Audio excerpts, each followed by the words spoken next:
नमस्कार। आज म तपाईँहरूलाई एउटा सानो तर गहिरो नेपालको सन्दर्भमा भइराखेको एउटा कथा सुनाउन चाहन्छु। साथीहरू, एकजना बाबुका दुईवटा छोरा हुन्छन्। एउटा छोराको नाम ए मानौ, एउटा छोराको नाम बी। त्यस बाबुसँग भएको सम्पत्ति, नगद जति जे छ उसले दुईजना छोरालाई बराबर बाँडिदिन्छ। दुईजना छोरालाई नै जग्गा कति छ लालपूर्जा उनीहरूको नाममा गरिदिन्छ। क्यास नगद पैसा उनीहरूको ब्याङ्कमा पठाइदिन्छ। बराबर 50-50 तलमाथि नहुने गरी बाँडिदिन्छ। अनि ए छोराले के सोच्छ भन्दा मलाई मेरो बाबुले दिएको सम्पत्ति मैले मेरो पुस्ता, मेरो सन्तानलाई पनि पुर्याउनु पर्नेछ। मलाई यतिले पुग्ने छैन, मैले अझै मेहनत गर्नुपर्नेछ भन्छ। ऊ मेहनत गर्न थाल्छ। उसले आफ्नो सन्तानको बारेमा सोचेर दुःख गर्छ, मेहनत गर्छ। अनि त्यस बाबुले आफ्नो बाबुले दिएको जग्गाको सदुपयोग गर्छ, मेहनत गर्छ, आफूले कमाउँछ, आफूले अरू सम्पत्ति जोड्छ, अरू सम्पत्ति आर्जन गर्छ। अनि उसका छोराछोरीहरू पनि त्यही जग्गामा मेहनत गरेर खान पुग्छन् र उनीहरू आत्मनिर्भर बन्छन्। अनि अर्को छोरा आफ्नो बाबुले दिएको सम्पत्ति, आफ्नो सन्तानको बारेमा नसोची ऊ राजा जस्तै जीवनशैली बिताउँछ।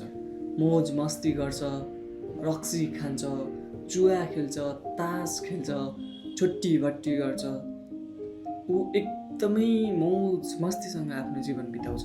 समय बित्दै जाँदा उसँग भएको सारा सम्पत्ति सकिँदै जान्छ। उसँग भएको नगद पैसा सकिसकेको हुन्छ। भएको सम्पत्ति पनि बिस्तारै सकिँदै जान्छ। भयभरको सम्पत्ति सबै उडाउँछ। समय र सम्पत्तिको दुरुपयोग गर्छ। परिणाम स्वरूप उसका सन्तान न त त्यही जग्गामा केही गरेर खान सक्छन्, न त केही गर्ने अवसर नै पाउँछन्। लास्टमा उनी विदेशिन बाध्य हुन्छन्। अब भन्नुहोस्, तपाईँ ए छोरा मन पराउनुहुन्छ या बी छोरा? यही उदाहरण नेपालको सन्दर्भमा। नेपालमा पनि राजा र राज्य व्यवस्थाले त्यस लालपूर्जा जस्तै अधिकार बिपी कोइराला, गणेश मानसिंह, पुष्पलाल, मदन भण्डारी जस्ता नेताहरूको हातमा थमाइदियो।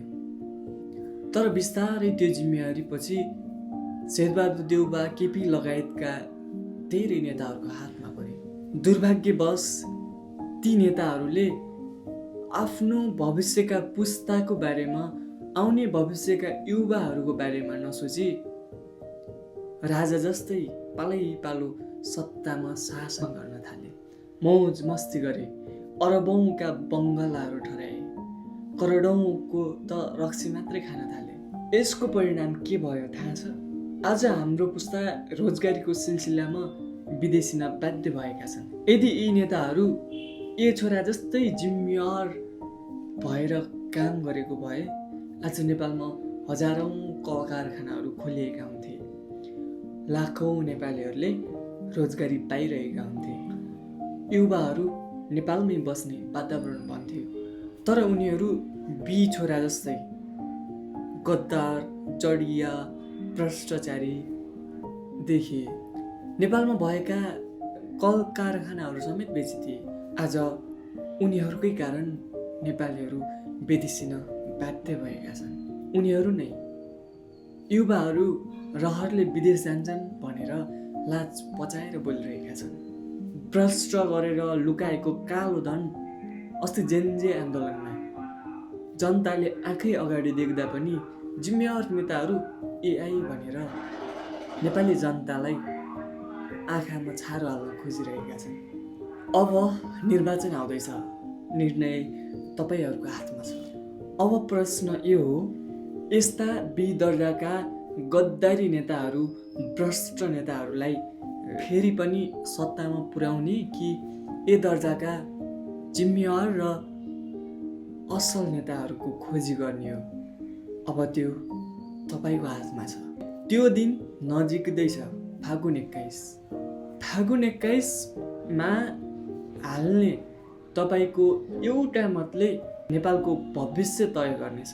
यो समय बी दर्जाका भ्रष्ट होइन, ए दर्जाका असल र जिम्मेवार नेतृत्वलाई सत्तामा पुर्याउने समय हो।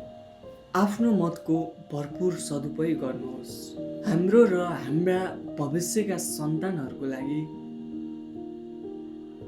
जिम्मेवार र इमान्दार नेतृत्वलाई भोट दिएर जिताउनुहोस्। धन्यवाद।